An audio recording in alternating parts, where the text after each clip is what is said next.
पिछले कुछ सालों में हमारे देश में एक खास परिवर्तन आया है। वो ये कि कोई बोलता है तो एफआईआर, कोई लिखता है तो एफआईआर, कोई ट्वीट कर दे तो एफआईआर, कोई प्रदर्शन करे तो एफआईआर, कोई सरकार की ना माने तो एफआईआर, कोई इंसाफ मांग ले तो एफआईआर। कुल मिलाकर अगर कोई भी सरकार की गलत नीतियों के खिलाफ आवाज़ उठाए तो उस पर एफआईआर दर्ज कर दी जाती है। ये नया भारत है, वही भारत जिसको पीएम मोदी जी कहा करते थे कि एक नए भारत का निर्माण होगा, जहां अब आवाज़ को कुचलने के लिए आतंकवादी देशद्रोह का मुकदमा ठोक दिया जाता है। मानो भारत में यूपीए जैसी धाराएं तो अब प्रसाद में बंटने लगी हैं। भारत एक लोकतांत्रिक देश है। आज़ाद भारत में अब यहाँ केवल पकोड़े बेचने के लिए ही स्वतंत्रता बची है। लोगों को देशद्रोह जैसे बड़े मुकदमे में फंसा सालों तक जेल में कैद कर दिया जा रहा है। कसूर बस इतना ही कि उन्होंने मोदी सरकार की हुकूमत में बगावत कर डाली। एनआरसी सीए प्रोटेस्ट में फंसाए गए लोग तो आपको याद ही हैं, पर शायद ही आपको याद होगा भीमा कोरेगांव एल्गार परिषद मामला। वहाँ भी ठीक इसी तरह ही सरकार के विरोध में उठी आवाज़ों को यूपीए धारा लगाकर जेल में डाल दिया गया। भीमा कोरेगांव मामले में जून 2021 में पहली गिरफ्तारी को 3 साल बीत चुके हैं। कठोर गैरकानूनी गतिविधि रोकथाम अधिनियम यूपीए के तहत 3 साल की कैद का अरसा गुजर चुका है। आखिर पूरा मामला क्या था, किन आरोपों को लगाकर जेल में डाला गया, क्या हुआ था, किसने किया, कितने लोग अभी भी जेल में हैं और क्यों, इन सब सवालों के जवाब आपको इस वीडियो में मिल जाएंगे। आइए एक बार इस वीडियो को देख लेते हैं।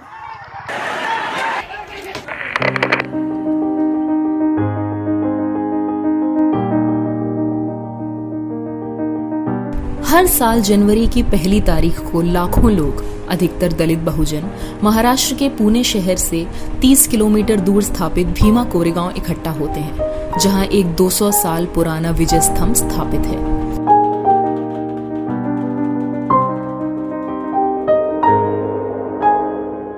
यह स्तंभ 1818 ईस्वी में इस जगह पर 500 महार सैनिकों की एक ब्रिटिश टुकड़ी द्वारा 28,000 संख्या वाली पेशवाई सेना पर हासिल की गई जीत के उपलक्ष्य में बनवाया गया था। भारतीय संविधान के निर्माता बाबा साहेब भीमराव अंबेडकर ने दलित बहुजन समुदाय की अस्मिता के निर्माण में इस लड़ाई के महत्व पर 1927 में अपने दौरे के दौरान प्रकाश डाला। इस यादगार उत्सव के बारे में बेशक ही एक दूसरा मत भी है, ये कि दलितों ने यह युद्ध अपने मालिकों यानी कि अंग्रेजों के सैनिक होने के नाते लड़ा था। क्योंकि आज हम भीमा कोरेगांव के युद्ध को याद कर रहे हैं। कुछ लोग, कम लोग अपनी एकता से एक बड़ी सेना को कैसे हरा सकते हैं, इसकी प्रेरणा हमें भीमा कोरेगांव के युद्ध से मिलती है। सन 2018 में भीमा कोरेगांव युद्ध की 200वीं वर्षगांठ मनाने के लिए 200 से अधिक दलित बहुजन अम्बेडकरवादी और दूसरे संगठन भीमा कोरेगांव शौर्य दिवस प्रेरणा अभियान के बैनर तले जमा हुए। इस गठबंधन ने 31 दिसंबर 2017 को एल्गार परिषद नामक सफल कार्यक्रम का आयोजन किया, जिसमें भारी संख्या में लोगों ने भाग लिया। समारोह के मुख्य वक्ताओं में प्रकाश अंबेडकर, राधिका वेमुला, उमर खालिद, जिग्नेश मेवानी, उल्का महाजन और अन्य लोग शामिल थे। एल्गार परिषद के एक दिन बाद 1 जनवरी 2018 को भीमा कोरेगांव समारोह में हिस्सा ले रहे दलित बहुजनों पर भगवा झंडा लिए हुए दक्षिणपंथी हिंदुत्व गुंडों द्वारा हमला किया गया। हमले और उसके दौरान हुई हिंसा में दुकानें लूटी गई, गाड़ियों को तोड़ा गया और एक व्यक्ति की मौत हुई। 2 जनवरी 2018 को दलित कार्यकर्ता और हिंसा की चश्मदीद गवाह अनीता साल्वे ने एक एफआईआर दर्ज की। एफआईआर में हमले के षड्यंत्रकारी के तौर पर संभाजी भिड़े और मिलिंद एकबोटे को नामित किया गया, जो कि हिंदुत्व संगठनों के अगुवा हैं। 8 जनवरी 2018 को एक और एफआईआर पुणे के एक छोटे निर्माण व्यापारी तुषार दामगुणे ने लिखवाई। तुषार दामगुणे राष्ट्रीय स्वयंसेवक संघ यानी कि आरएसएस के जाने जाते हैं। एफआईआर में दामगुणे ने आरोप लगाया कि 31 दिसंबर 2017 को एल्गार परिषद में सामाजिक कार्यकर्ताओं द्वारा दिए गए भाषण के कारण 1 जनवरी को भीमा कोरेगांव में हिंसा भड़की। पुलिस ने तुषार दामगुणे की एफआईआर पर काफी गंभीरता से जांच करी और अनीता साल्वे की एफआईआर पर बिल्कुल नहीं। 17 अप्रैल 2018 को सुधीर ढवले, ज्योति जगताप, रमेश गायचोर और सागर गोरखे के घरों पर पुणे पुलिस द्वारा छापा मारा गया। एफआईआर में नाम नहीं होने के बावजूद सुरेंद्र गडलिंग और रोना विल्सन के घरों में भी छानबीन हुई। 6 जून 2018 को सुधीर ढवले, रोना विल्सन, सुरेंद्र गडलिंग, शोमा सेन और महेश राउत की गिरफ्तारी हुई। 28 अगस्त 2018 को सुधा भारद्वाज, अरुण फेरेरा, वर्नन गोंसाल्विस और वरवरा राव भी गिरफ्तार किए गए। इनमें से कोई भी एल्गार परिषद के मौके पर मौजूद नहीं था।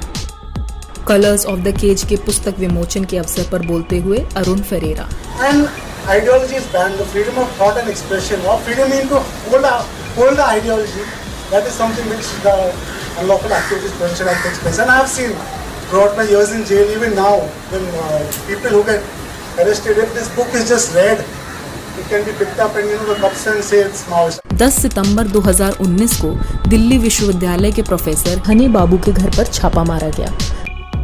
They also said that they have some material. And they refuse. I kept on asking them, you at least tell me what kind of material, how am I linked to this? So they kept on saying, we have some material, but we will now look at your records and documents and all, and we will see whether it corroborates. If there is a corroboration, we may need to arrest you. Right now we are not arresting you, you are only a suspect, you are not an accused. 28 जुलाई 2020 को professor Honey बाबू को गिरफ्तार किया गया। 14 अप्रैल 2020 को गौतम नवलखा और आनंद तेलतुंबड़े को दिल्ली और मुंबई से गिरफ्तार किया गया। 7 सितंबर 2020 को पुणे में रमेश गायचोर और सागर गोरखे को गिरफ्तार किया गया और एक दिन बाद ज्योति जगताप की गिरफ्तारी हुई। 9 अक्टूबर 2020 को रांची में फादर स्टेन स्वामी की गिरफ्तारी हुई और एनआईए द्वारा 10,000 से अधिक पन्नों की चार्जशीट दर्ज की गई। They started to put before me certain extracts, supposedly taken from my computer. Extracts which were, Maoists were communicating with each other. And in some extracts even my name was mentioned. So they said, where did he meet? My first question was, who is the person writing? To whom was it written? On which date it is written? Is there a signature to what is written? None of it was there.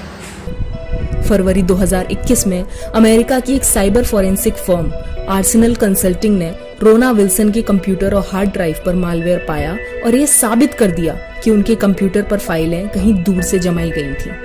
Once we had the first hard drive, which contained both forensic images and police work product on it, it didn't take us very long to figure out that something very bad had occurred.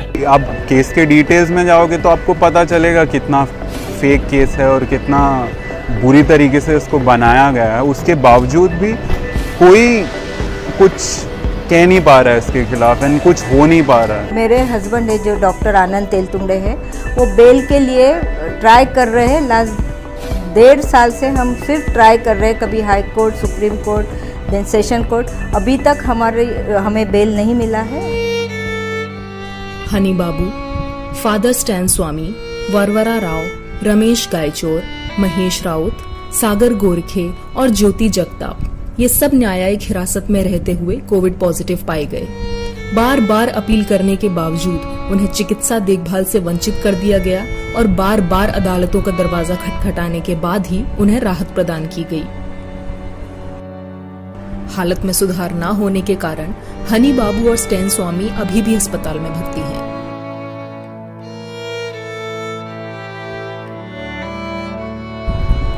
पहली गिरफ्तारी की उस सुबह के बाद से 1096 दिनों में जेल में बंद कई कार्यकर्ताओं ने अपने प्रियजनों को खो दिया और उनमें से किसी को भी अपने परिवारों के साथ शोक मनाने का अवसर नहीं मिला।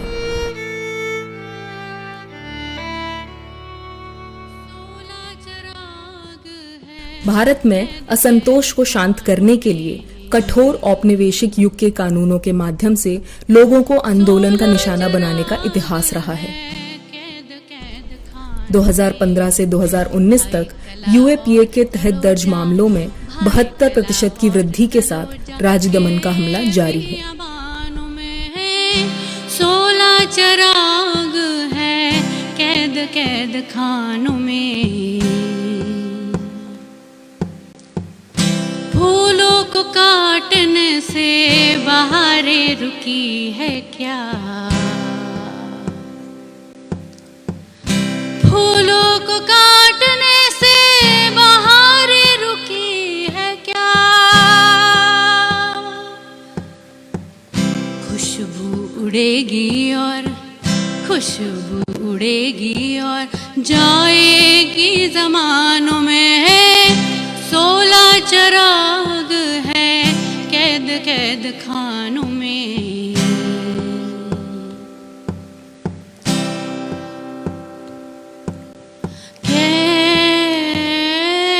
पंछी हो गीत फिर भी गाएगा, कैद पंछी हो गीत। उम्मीद है वीडियो देखने के बाद आपको काफ़ी कुछ समझ आ गया होगा, आपके मन में गुस्सा होगा और साथ ही उस पीड़ा का एहसास भी जो इन सब लोगों या उनके परिजनों पर गुजर रही है। मैं जाते जाते एक सवाल करना चाहती हूँ, क्या देश में हिंदू मुस्लिम के बीच नफरत फैलाने वाले सांप्रदायिक ताकतों के खिलाफ भी कोई मुकदमा दर्ज किया जाएगा? आखिर क्यों सरकार को विरोध प्रदर्शन के अधिकार और आतंकी गतिविधियों के बीच का फर्क समझना मुश्किल होता जा रहा है? क्या कोई सिस्टम को याद दिलाएगा कि यूपीए जैसी धाराएं देशद्रोह आतंकवाद से लड़ने के लिए है, ना कि देश की भोली भाली जनता जो अपने अधिकारों के लिए आवाज़ उठा रही है उन्हें डराने और धमकाने के लिए। नमस्कार, आप देख रहे थे बहुजन टीवी और मैं थी आपके साथ नफीसा। अगर आपको हमारी वीडियो पसंद आई हो तो उम्मीद करते हैं कि आप इसे ज़्यादा से ज़्यादा शेयर करेंगे।